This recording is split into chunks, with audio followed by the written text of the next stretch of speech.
Good afternoon, everyone, and welcome to the webinar on navigating complexities of cross-border payments and logistics. Uh, I am Anura, and I look at the affiliated partnerships team in Payoneer. This webinar is about payment and logistics, and as we know, that these are some of the biggest challenges that any cross-border businesses face today in their growth story. So we have for you here two experts in the cross-border logistics and finance space. Uh, One very well-known name in logistics, DHL, and for all your payment-related queries, we have an expert from Payoneer. Uh, just to give you a context, DHL, as you all already know, is world's leading logistics company. Founded in 1969, it has 380,000 employees working tirelessly to help you cross borders, reach new markets, and grow your business. While Payoneer is world's go-to partner for digital commerce by simplifying payments.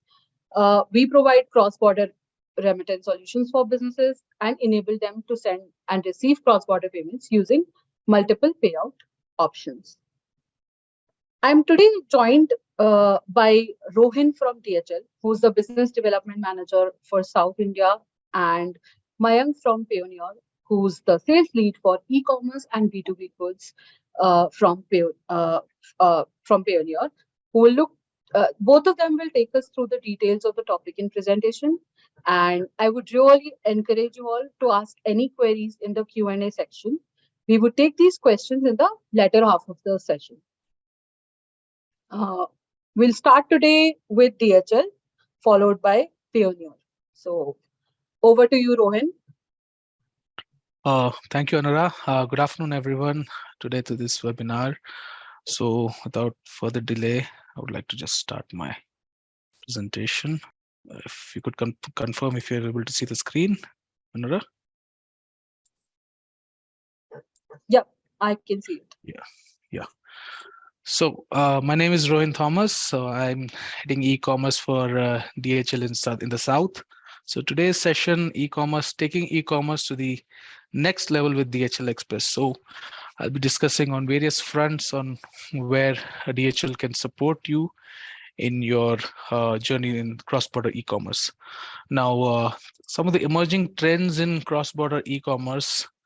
Now, the market size, which is on forecast right now for 2023, is 6.5 trillion USD. All right, and this is growing every year and at an annual growth rate of 11%. So the business in cross-border e-commerce is ever growing, is evergreen, and is going to continue to do so in the years to come. And there's a lot of potential and a lot of areas of growing and certain things which you need to take care and have to understand of. Then I'll be taking you all through the same. So everything has started moving online after the pandemic of COVID-19, the demonic COVID-19, which had come. It also had a effect of a boon for e-commerce because digital adoption had rapidly accelerated from 2020 onwards. So, and it's not just for B2C e-commerce, even B2B e-commerce is also growing, and that is also somewhere you could take a look into in the years to come. In fact, at the present day itself, we have a lot of B2B e-commerce companies coming up, and they're working to improve the services there. And some of the key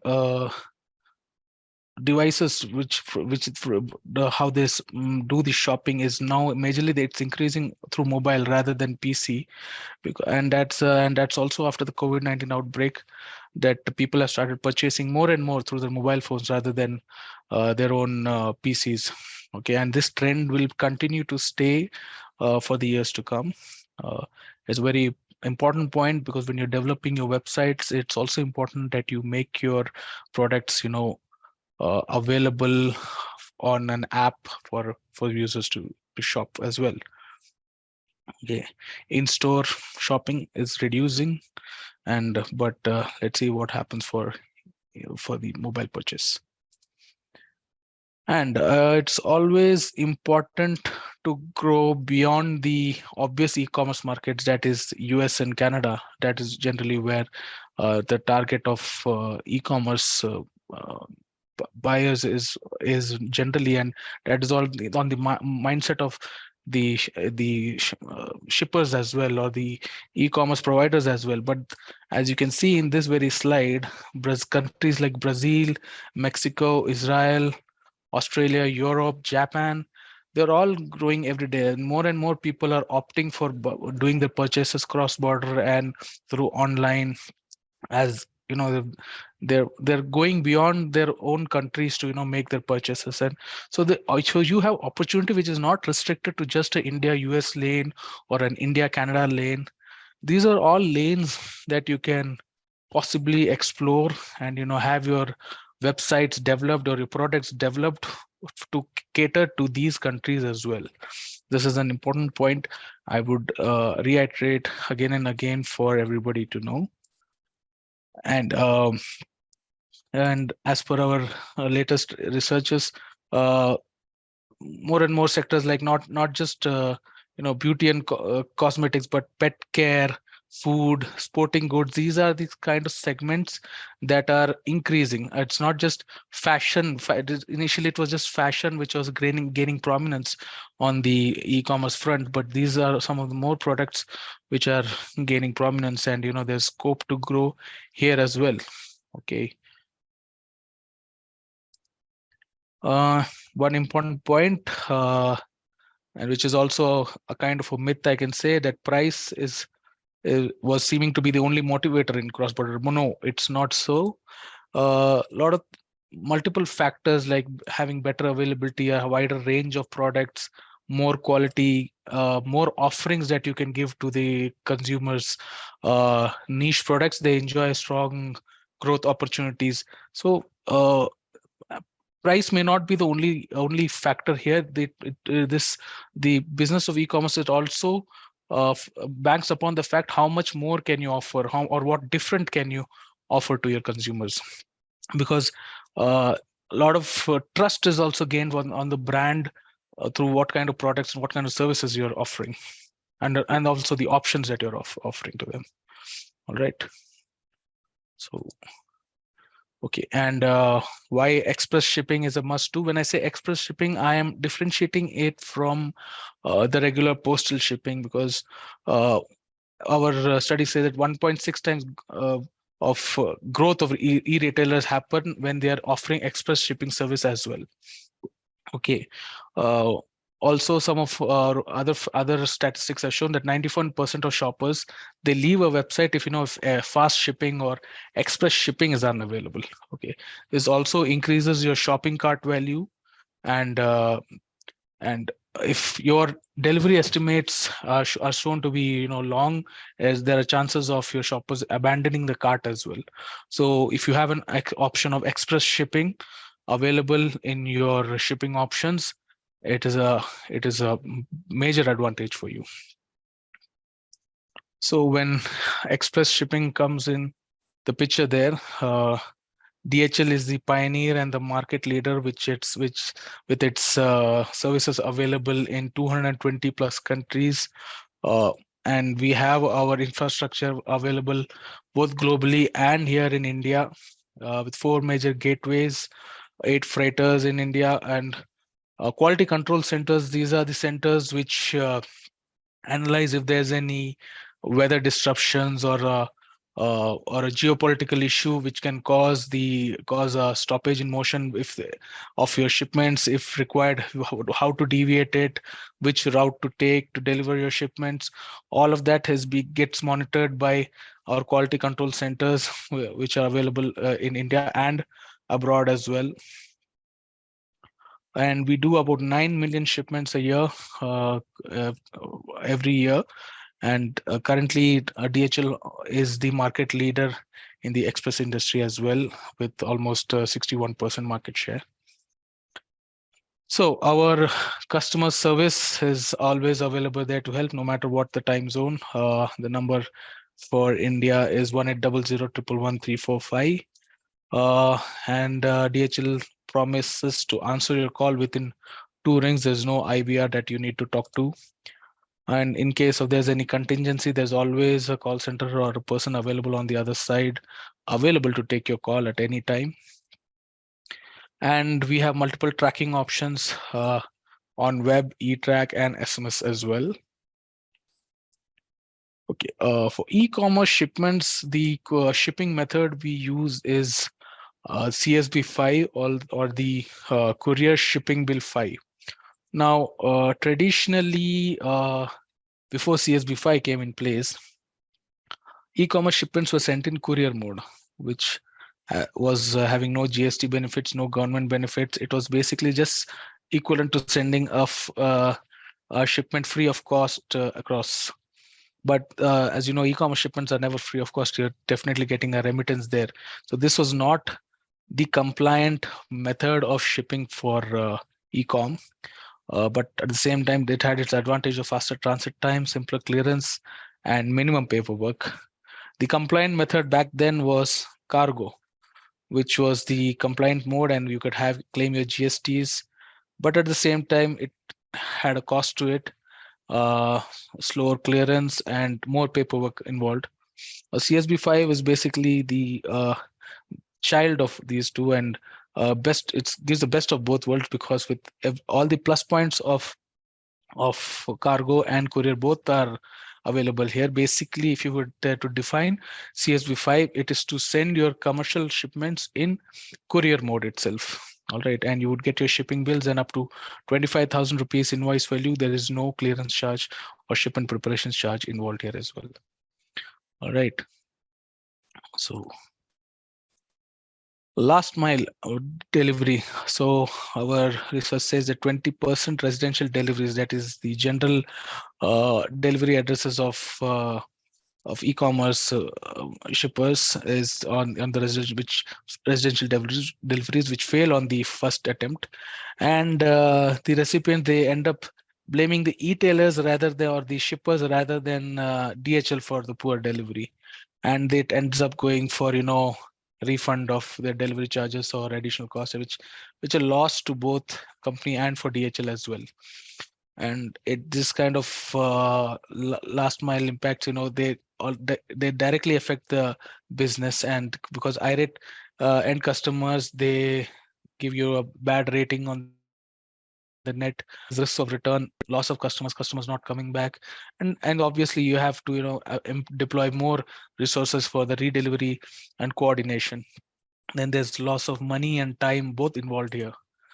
So some of the root causes, what we find here is, consignee not being home, or incomplete contact information, consignee has moved, those kinds. So to tackle that, we have a tool called the on-demand delivery.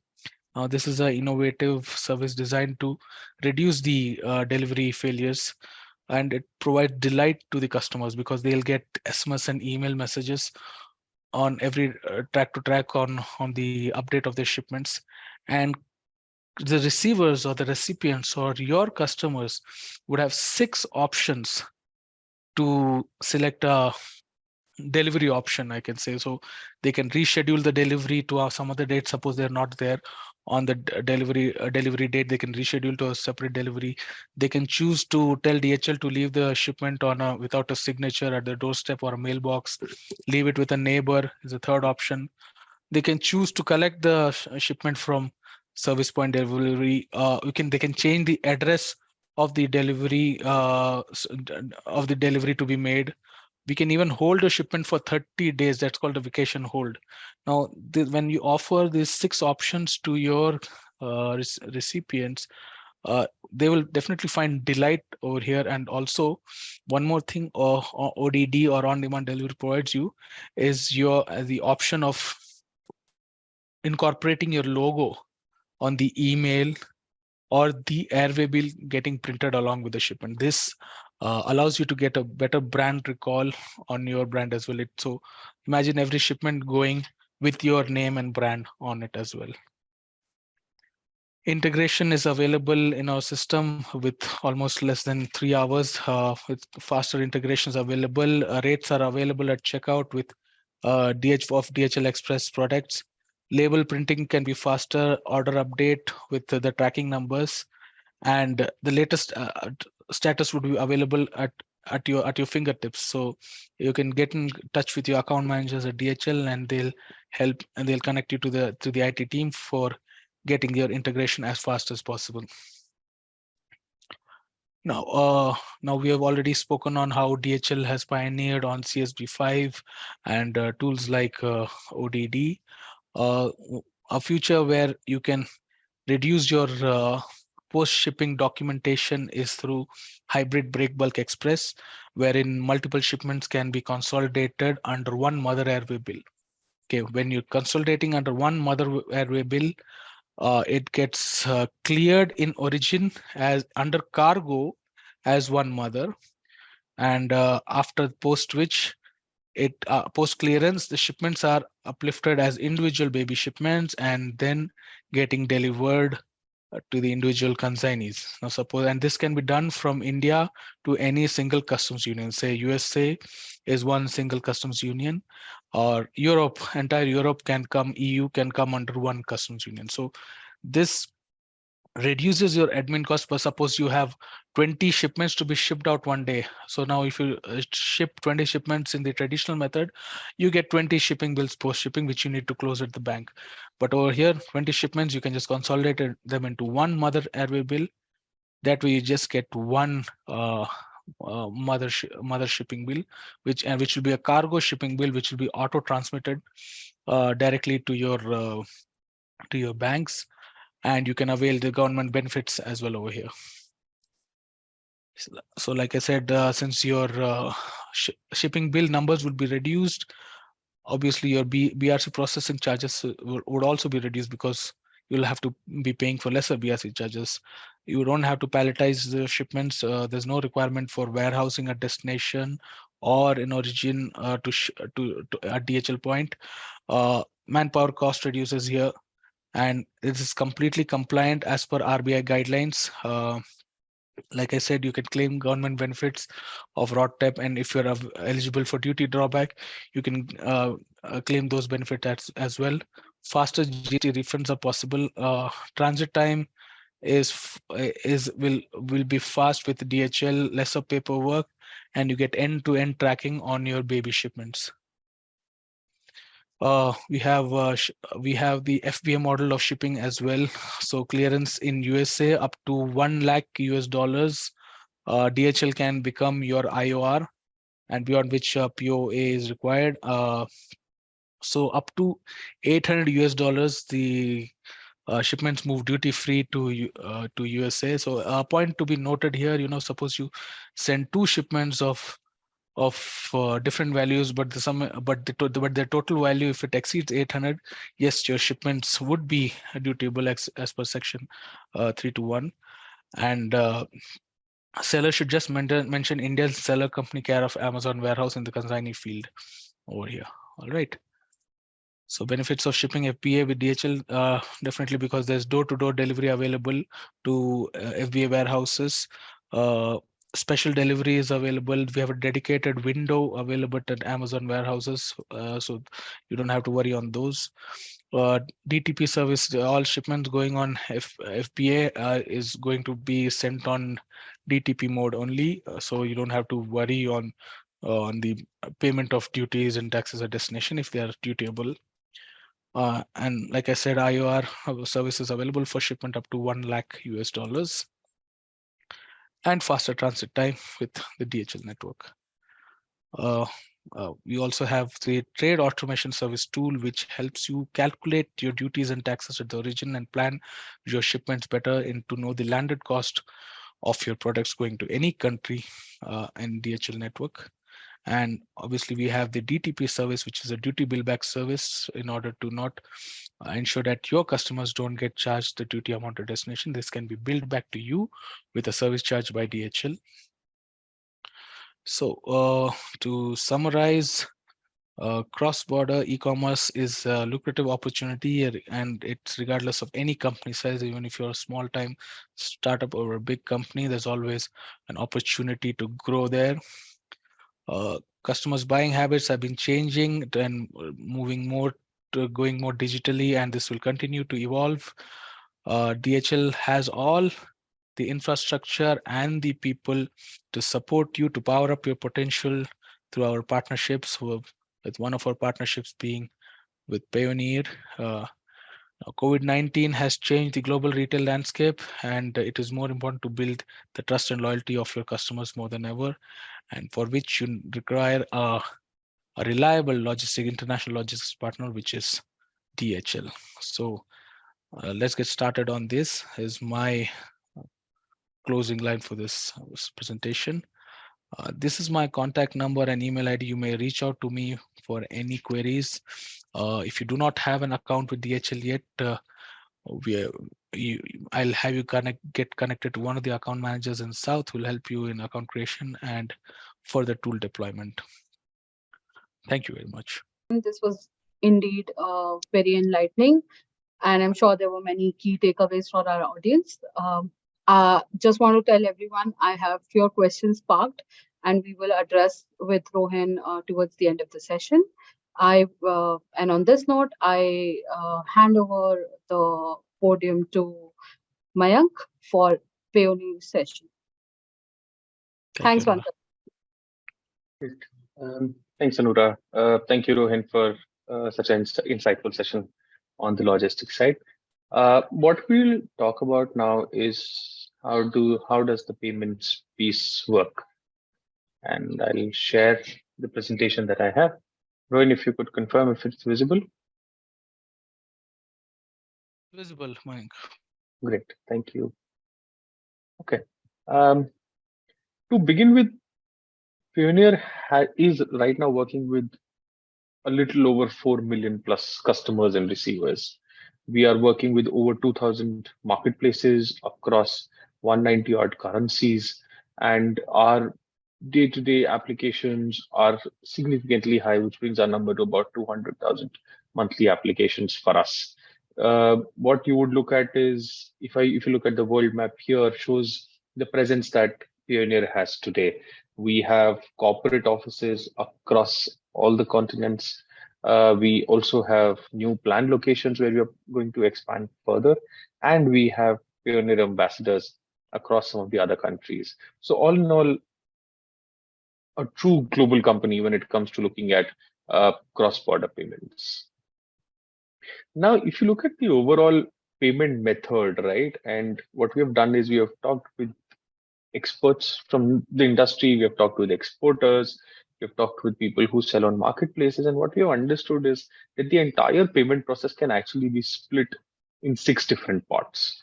And each of these parts comes with their own challenges that you need to solve at every step. And how do we work with you to help you solve this challenge so that your overall experience in getting payment from outside India is easy, smooth, seamless as an experience? The first part, very simple, is that when a customer is actually making a purchase from you, is the customer given an option to pay using multiple formats? Can the customer pay using a credit card or debit card? Can a customer pay using an e-check? Can a customer pay using a wire transfer? Are all these options available or not? If they are these options secure for your customer to have trust on the payment method that you're using, so that this results with them in less failure rates and in a high repeat rate? Will this make the customer tomorrow come back to your website, even refer your website or your store, or if they buy directly from you, then your name, to other people that they know, so that they can also import from you and make those purchases? So one of the very first steps is the customer purchase, and do you have all the methods that your payers can use to make this purchase? The second is the routing of payment. Can the payment be directly routed from your buyer to you, or is it going to come via multiple banks or multiple routes, where one, you will have a problem in the time that it actually takes? The second will be, how do you track it? Let's say if your payer is paying you via bank who does not have a correspondent bank in India, then the payment will come via 2 or 3 banks, and it will be difficult for you to track where is your payment at a current moment. Where is it taking a lot of time? Are there any intermediary fees? If there, are they low or high? Are there any hidden charges? So having a clarity of how the payment is going to get routed from the payer to you is something that is the second step when a customer makes a payment to you, to understand whether it is working in your as well as a customer's favor or not. The third piece in this model is the approval. If a payer is trying to make a payment through a bank, do they have a credibility with the bank? Is their customer experience good? Does the payment go through, or does it see failure rates? In case the payment gets stuck, or there is an issue, let's say in terms of uh, the payment taking a lot of time, or there being a difficulty in tracking, is there uh, a customer care support or a customer care service that they can call who can actually help them understand what is happening? And this in turn comes in a delay, which a lot of banks take when they're trying to confirm a customer as a valid payer. The fifth piece here is settlement. If the payment has gone through all this route and is finally to come to your Indian bank account, are you getting the correct price, or is the conversion price fluctuating every time you get a payment and is not fixed? And so every time you have to go back and see what you were charged. Second, what about the cost? Are there any hidden costs? Are there any statement fees or application fees or account maintenance fees? Or is the bank keeping a rolling reserve? Is the conversion that has happened where a fee is only taken by your bank, or the multiple banks in the between have also taken a transaction fee, which is hurting the final amount that you are getting? Because it is important for you to get the best conversion rate, so that, and no hidden costs from you, so that you have a good experience. And finally, the reconciliation. As we are sitting in March, a lot of you would be now, a lot of your CAs actually would be now asking you to share the FIRC or the FIRA or the foreign inward remittance certificate documents for all the exports that you have done, so that the taxes can be filed. Are you able to get those documents?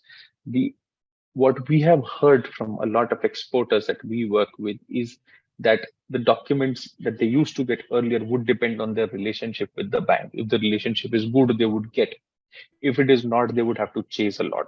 Secondly, a lot of these banks even charge you anywhere between 200 rupees to 500 rupees to give you these FIRC documents, which is something very important for you to close this entire loop of getting a payment from your customer.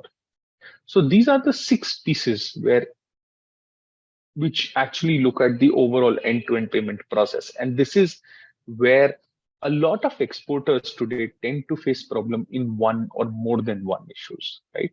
So what I'm going to now do is I'm going to talk about what Payoneer does and how can Payoneer help to solve this overall issue. I'm going to talk about two parts here. One part is what benefits do you get, or what products do you get from our end if you have a company established in India. The second is what benefits do you get and what products do we offer you if you have a company in India as well as a company outside India, probably in Singapore or Canada or United States or Europe, anywhere around the world. If you have a company in India, we provide you multiple global receiving accounts that can be connected with your single Indian account. And you can use these accounts as your bank accounts, which can be integrated with a marketplace like an Amazon or a Walmart or a Zoom or an eBay, or they can be shared via a payment request link to your importers who can make the payment in these accounts.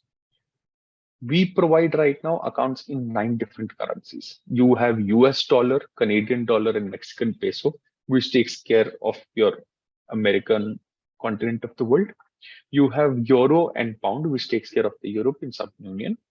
You have uh, Singapore dollar, Japanese yen, which takes care of the eastern side. And you have AED.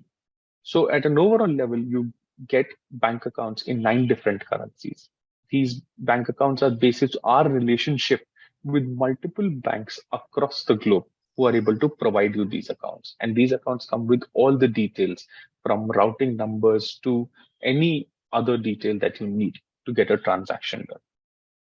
The third is the FIRC or the FIRA document. We provide you an FIRC or FIRA document max within 8 days of a payment. Let's say you get a payment today. By the 8th day, and that is maximum, by the 8th day, you will have the FIRC document, e-copy of the FIRC document in the Payoneer dashboard. And it stays there and you can download it whenever you want. I will even show you a couple of samples of what this document looks like in a couple of slides. So what you get working with us are multiple payment methods that get offered to your customer or your importer. Your importer can make a payment using a credit card, using a debit card, using an e-check, using a direct transfer, and using a wire. So they have multiple different products that get offered to them in order to make a payment. And they can use any of these products basis their convenience to make this payment. The last piece is the payment that is made by your payer or your importer gets automatically withdrawn to your Indian bank account. The payment is not held anywhere, and within 24 hours the payment hits your bank account. And that's how quick we work. Now let's assume with an Indian company or a company established in India, you also have a company established outside India. Let's say you have a company established in Europe or let's say United States. There are three more features coming that we offer you. One feature is that we offer you a virtual card. It is technically a debit card, which is linked to your Payoneer account. You can use this debit card to buy advertisement credits on Amazon.com, even or any of the other Amazon websites. You can use it to buy ad credits on Google or any other affiliate sites that you do ads of your products on. You can use this card to make an online purchase on any of the other websites and or in-store purchases. And you can also use this card to withdraw funds from any ATM. So that is one additional feature as a card you get from our end that comes in. The second feature that you get from our end is that if you have a company outside India, you can even make payments. You can make payments to your suppliers. You can make payments to your service providers or anybody else who you want to pay to before you get money to India. So let's assume you get $1,000 from Amazon in your US company Payoneer account, and you have suppliers sitting, let's say, in Singapore or in Thailand that you have to make a payment of $300. You make that payment of $300. Now you're left with $700. You spend another $100 to buy ad credits on Amazon or Google. And out of the pending 600, you decide to bring 500 to your Indian Payoneer account and then to your Indian bank account. So this way you can actually manage everything end to end. So with an Indian entity, you get multiple bank accounts, you get free FIRA documents, you get multiple payment methods that your payer can use, and your money gets directly withdrawn in your bank account. If you have an entity outside India, you get the added benefits of a virtual card, and you get an added benefit of using that card to either buy products online or withdraw funds or use it in any of the stores.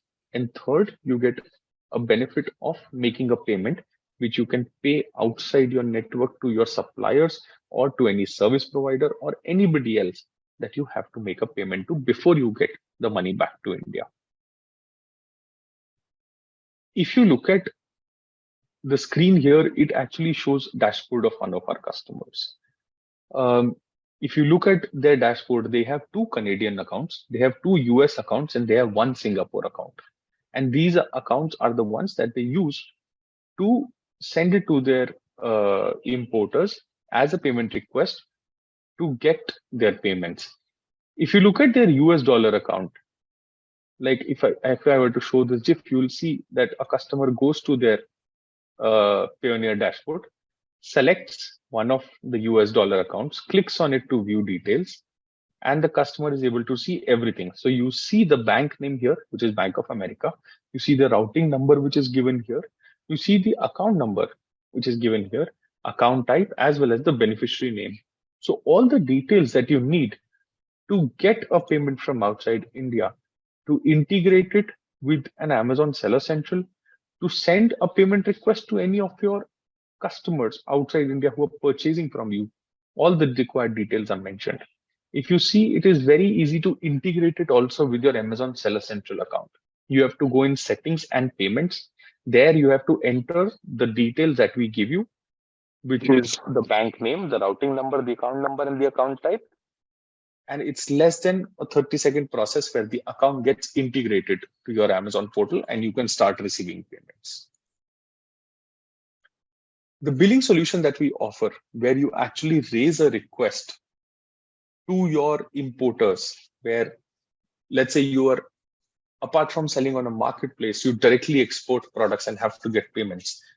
There, I will show you now how simple it is to get a payment and how your customer can make a payment very easily using multiple methods that are there. All you have to do is go to the Payoneer dashboard, click on request a payment. In request a payment, you have to share the contact name and email ID of the person who's your importer, mention the amount and the currency in which your importer is supposed to pay, put the description and the due date by which you should get the payment, attach the document, which is your invoice, and send the request. It takes less than a minute to share all these details and send the request. When you send a request, your importer receives an email of the same. All they have to do is click on the link given in the email, go to the payment page, and choose whether they want to make a payment via credit card, debit card, e-check, or a direct transfer. This is how simple it works. So for marketplace, go to the Seller Central panel of the marketplace, update the bank account details and integrate. For direct export, raise a payment request and give the option to your payer to choose how they want to pay, which gives you at the end of the day the benefit. Now, this is what the FIRC documents look like that we share with you, right? If you were to look at one on the left, which is from the Citibank, you will see that it mentions the amount that you have got. It mentions who has raised the amount. It also mentions how much did you get from USD and how much did it get converted to INR. So if you see here, it shows the bank details, just Kotak Mahindra Bank. It shows that the payment was generated for $2,563, which got converted to 1,79,542 INR. It also shows the rate applied. It's pretty old FIRA, which is why the rate applied you see is 70.04. And it also shows the purpose of remittance. Similarly, if you look at the right side, it is an FIRA document of Deutsche Bank. Again, it covers the amount that has been paid. It covers the purpose that was stated by the remitter. And it also covers other details like the date, who was the remitting bank, and other pieces. So at the end, let me repeat all the key points that we talked about during this presentation and what is it that Payoneer offers you as a benefit. You get multiple bank accounts. You get a dedicated customer support service based out of India and an account management service where you can reach out to whenever you want and they'll be able to help you out. You get digital FIRA or FIRC documents free of cost. You get multiple different products that can be used by your importer to make payments. They can use a debit card, credit card, e-check, wire. You get multiple bank accounts across currencies that get integrated with your single account. You get the best conversion rate, a completely transparent dashboard to show how the payments are being made. I would now request all those who are interested. I will also mention my email ID in the chat here, so you can write to me if you have any other doubts or want to connect one-on-one to understand more of this in detail. Or you can also do is go on the website, on Payoneer's website, and click on Make Payments Easy. There's a very small form that will help you sign up. And once you do, somebody from my team will reach out to you and have a conversation with you. That's all from my end. Thank you so much. Thank you so much, Mayank. This was very insightful. Folks, I do have some questions from your end, but we're open to get more questions. We're open to answer questions. Uh, Please keep sending your questions. Meanwhile, I'll start with some questions for you, Rohin. Um, and the first one is from Trishan, who's asking how to get the shipping bills knocked off and how to deal when the amount is showing mismatch in the shipping bill. So Were you able to basically, understand the question? yeah, come again. I hope I mean, did you understand the questions, right? Yeah. So is there a amount mismatch you're saying? You said that there's an amount mismatch in the amount received and the. Yeah, so the seller has also asked that, has given an example that he has done some billing settlement with eBay where Mhm. there was a sales fee and other tax refunds adjustment, because of which the uh, amount of the shipping bill has a difference, and now the bank is asking for details on those. So how do you So deal with? so uh, so generally, with the value that you put across in your invoice is what it shows up on your shipping bill as well. So in a DHL invoice, there's the FOB value which is there, which is actually the same value which comes on the shipping bill. Now, if it is a mismatch if there's a difference of with the shipping bill amount and the actual remittance which is falling into the customer's account, yes, there would be a dispute raised, but it can always be solved by showing your uh, your details with eBay and your deductions, and it can be pretty much sorted out as far as I know. It's actually a majority. It is the document which has all the details can be submitted, and it will be taken care of as far as I have known. Basically, it has to be taken up with the bank itself. So, All right, we'll move to the next question. And the question is from Rohit Gupta, who wants to understand that shipments being sent being held at customs and okay, returned I to think there was India. a question before that also, towards the top by Ketan Kakadia. Can I ship Can I diamonds ship? by DHL? Okay, yeah. So that, Yeah. sorry for missing that. There's one more question in between from Ketan, who's asking, can you ship diamonds by DHL? Okay. Interesting question. Yeah. I wish I could, but as of today, we cannot. Okay. We don't have. It's not available on e-commerce CSV5 or in DHL network itself. Precious metal stones do not move. But however, we are working on it, and whenever there is an update on moving, because definitely diamonds are high value, and like I mean, and there's a lot of risk involved in sending diamonds and gold, and there's a different process to be followed for the same. So the express companies, they are trying to figure out a way to send these, and moment there's an update, we will reach out to our customers and inform the same. But as of All, today, no. all right. So no diamonds for now, but I think just to clarify, the imitation jewelry and semi-precious is Yes. something that they Imitation jewelry and artificial jewelry. Both this segment can be sent. cool. I'll move on to the next question. If the shipment is held at custom and returned to India and requested for re-export, uh, Okay, I'm I not think sure. I think what I understood from the question is a Yeah, particular shipment was sent to USA. It was held at US Customs for some time, I think for 7 days, and after that, which it returned. And once it was re-exported, it got delivered without being held.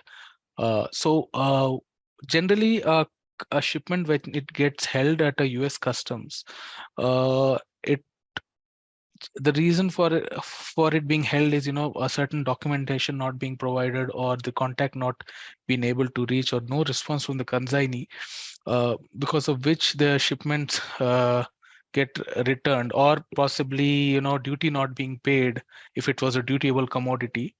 Now, for the last problem which I mentioned of the dutiable commodity, you can always send it on a DTP shipment. Then you don't have to wait for the consignee to make the payment. DHL will make the payment on your behalf and then collect the money from you.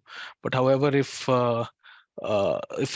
duty was not the reason, if for other reasons it got held at customs, it can be possibly for lack of response from the consignee at the other end, or with respect to some documentation, or certain other reasons of not being responsive.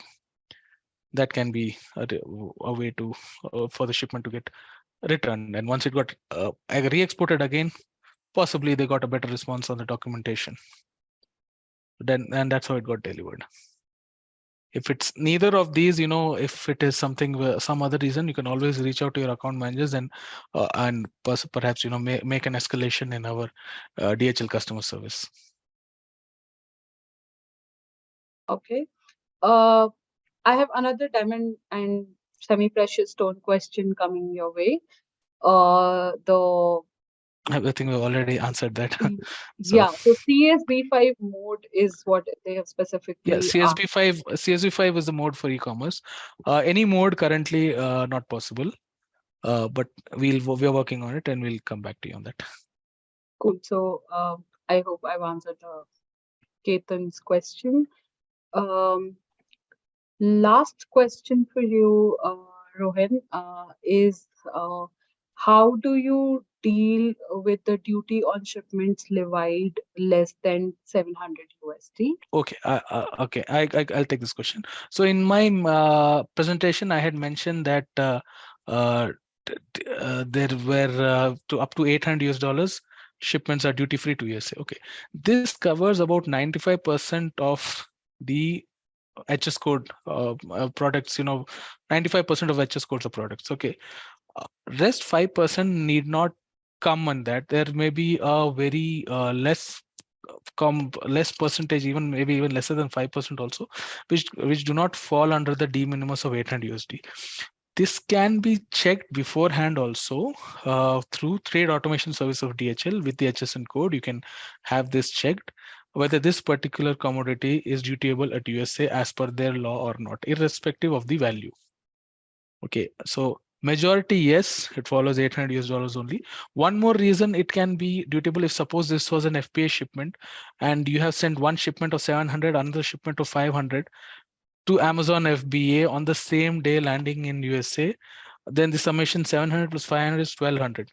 So 1200 is more than 800. So hence that shipment can be dutiable. That is also one reason. Or the other reason is that particular commodity or product does not fall under the de minimis of 800. Okay. Got it. Question for you, Mayank. And I'm so sorry, Rohan, I said it's the last, but there are more questions for you. No, I don't mind. Question for you, Mayank, is related to the settlements of bills and FIRC. The user is asking, do we still have to close the bills at the bank end and make the payment to bank to settle each bill? So you don't technically have to make a payment to settle each bill. What you'll have to do is use your EFIRC documents and also use the statement that you would have got from any of the other marketplaces that you're selling on, be it on Amazon, eBay, Walmart, or any of the others, and then take it to your bank and get the EDPMS reconciliation done. Only once your EDPMS reconciliation is closed is when the final closure will happen. So the EFIRC documents are enough, but you will have to take them as well as your statement to close the EDPMS reconciliation. And I think it's irrespective of the platform that it is irrespective of the platform. Yes. Fair. I have one more question on the FIRC part, which is that the user has written a scenario where they're saying if the payment is received from Razorpay, who will issue the FIRC document? Or if the payment is received by Payoneer, who is going to issue the FIRC document? Is it going to be the bank? Is it going to be the payment gateway? Or who? Final FIRC document. Who's the owner? So we have an alignment with multiple banks here in India, and we will issue the FIRC documents for you. We get it from the bank and we upload it on the portal from where you can download it whenever you want. It is done from our end basis our internal alignment with the banks. Got it. And is the FIRC document issued a valid FIRC document to knock off the export bills? The issued by the payment provider? Yes, the FIRC document basically tells you what is the payment you get from any of the exports that you have made. If you're getting it from a marketplace, definitely it will include settlements like, let's say you made $100 shipment, and the marketplace will deduct for the warehousing cost, the commission fee, etc. The FIRC document at the end of the day says what is the amount that you got, when did you get it, what is the conversion that happened, what was the rate applied, and who initiated the payment. So it'll, if you're, let's say, getting the payment from Amazon, it will say that the payment came from Amazon. If you're getting it from eBay, it will say that the payment came from eBay, and what was the amount and how much did it get converted for. Another question on the similar line is, when dealing with the payments from e-com sites, the FIRA does not contain the name of individual buyers. Banks are hence rejecting to issue the EBRC for such shipments as the name of the on FIRA is not matching on the shipping bill. How does a person solve such issue? Okay. So technically, the FIRA document will not take into account the name of the individual buyer, because technically the buyer is making the payment to the e-commerce website, and then the e-commerce website is making the payment to you. For example, if somebody today buys your product on Amazon.com, they make a payment to Amazon. Amazon deducts their commission and makes a payment to you depending on the cycle that you have. If like the 14-day rotating cycle that you get. So the payment you get is from Amazon. The way forward is you take the EFIRC documents, you take the statement that you get in your Amazon Seller Central, and and you will have to take both of these to the bank to get EBRC issued and then close the EDPMS reconciliation. Understood. Sunil is asking that he has draft to digit. How to convert money draft to digit to Payoneer? Okay, so Sunil, if you can actually leave your email ID here, I have looked at the website Draft to Digit. I'll have to come back on how can we integrate a Payoneer account with Draft to Digit. So if you can leave your email ID here, I will get somebody from my team to reach out to you. Okay, so the question around PPT, I'm going to take it. So we will send it to everyone who's attending the webinar. So don't worry, folks, you will have this content with you. I'm not sure who's this next question one is for me. In ODD, okay. that is for me. In ODD, sometimes customers choose delivery at alternative address. If the alternative address is a remote area, then we get charged the extra amount, which can sometimes be more than the overall cost of the product. How to avoid this? Okay, so remote area carries a separate surcharge in DHL in any country. Okay, yes. Now in a delivery to any remote areas, it'll incorporate, additional logistics cost, or using a third-party service provider, because it doesn't really come in the DHL service delivery areas, and that's why the additional cost comes in. Okay, so yeah, so currently while shipping through CSB5, you can actually check whether this particular pin code is coming under remote area or not. But yeah, this is a good question where, if on the alternative address, if they select remote area, the pin code which falls under remote area, how to avoid the cost. Yeah, it comes as a shocker to you when you receive the bill, but perhaps if you could, one way to avoid this is, if you could put it on your website. I'm not sure how practical it would be, that if it gets routed to a different website, an additional cost will be there. But once again, collecting that amount becomes a challenge for you in case it's not a repeat or regular customer. So yeah, but this is something you can. I currently don't have an absolute answer to give you as a happy solution. Yes, it will be chargeable in your, and one option over here, one more option, not so Not a great option also, but you can choose to not give them the alternative address option to your consumers also. You can give only out of the 6, you can give them only 5. If you really want, if you're having too much of this alternative address to remote area locations, is also something I can tell you. Not because definitely because of one customer, if you want to remove the entire option, I'm not sure how feasible that would be also, right? Thank you, Rohan. I think, folks, uh, I would suggest that for certain queries which are not answered to your expectations, please write to our experts. I have already shared their contact details also in order to get the answers. I think uh, around pricing queries also, please write to Rohin. This is to Harish. I think he would be happy to share the pricing offline with you. Okay. What is the CSV mode? What are the minimum maximum weight of these packages and dimension of these packages? Quickly, I think I've already covered what is CSV5 mode in my presentation. It's actually a hybrid between courier and cargo, where you get the best of both. It's basically only for e-commerce shipments. Minimum and maximum weight of packages, there's only a piece limit that is there, which is 70 kg per piece. Maximum you can send in DHL network shipment is 3000 kgs, but I'm not sure if you'll actually send an e-commerce shipment of 3000 kgs. Okay, our 70 kg is the maximum piece weight limit that is there currently. If you could quickly, Rohan, also cover the countries, because this is also asked. Countries where DHL in India. DHL, which countries is where DHL strengthens? DHL strengths are I mean, everywhere. DHL helps. I think, just to rephrase, which are the countries where DHL could help? I think this was 220 also plus covered. countries. 220 plus countries. Any except for currently Iran, Pakistan, we're not having service. Russia, Belarus, because of the war, and Ukraine, we're not having service. But apart from that, all major countries we are covering.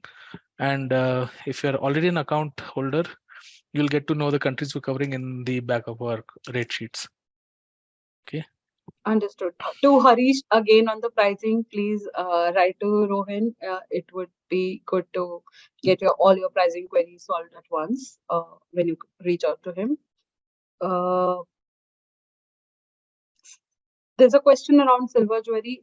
If DHL has stopped shipping silver cross-border. Silver was never allowed. Okay, in case it was going hidden, and that's why it got caught, and we stopped it. All right, I think it answers the question. If DHL pays on behalf of customer, I think what do we get the custom bill payment proofs? Payment proofs as in from destination. Yes, you can get that. Yes. You will have to contact customer service. I am sorry for rushing through the questions. I think we are already 2 minutes over time. I see there are some repeat questions from Mr. Balkrishna, Rachita, and Krishan Tyagi. I think I've answered some of your questions, but for detailed answers, I request you all to reach out to the experts. Their email IDs are here, and I'm sure when you write to them, they will also be happy to speak to you. So all your questions would be answered there. If you require a contact to DHL representatives, you can either reach out to any customer service. I saw this question, that's why it's anonymous. So you can just reach out to customer service, tell your business, your PIN code, your location, and they'll align it to the concerned account manager, depending on the whichever area in India it is. Okay. Yes. All right. What you can do is, if you have any questions or any areas where you need a clarification and want to discuss one-on-one with me, write me on mayankpo@payoneer.com, and I or somebody from my team will connect back with you. I'll quickly just where do I give my mail ID? I'd already displayed it. Where do we'll I just give post both email IDs. Yeah, please do. We'll just post it. Thank you for your sincere attendance and all your questions, folks. we are just posting the contact details of the experts here. This was very good session, and thank you, Rohan and Mayank, for doing this with us. I think now you can see the Thank you. full Thank you, Anurag. details of the experts. Thank you, everyone. Have a good day. Thank you. Thank you, everyone.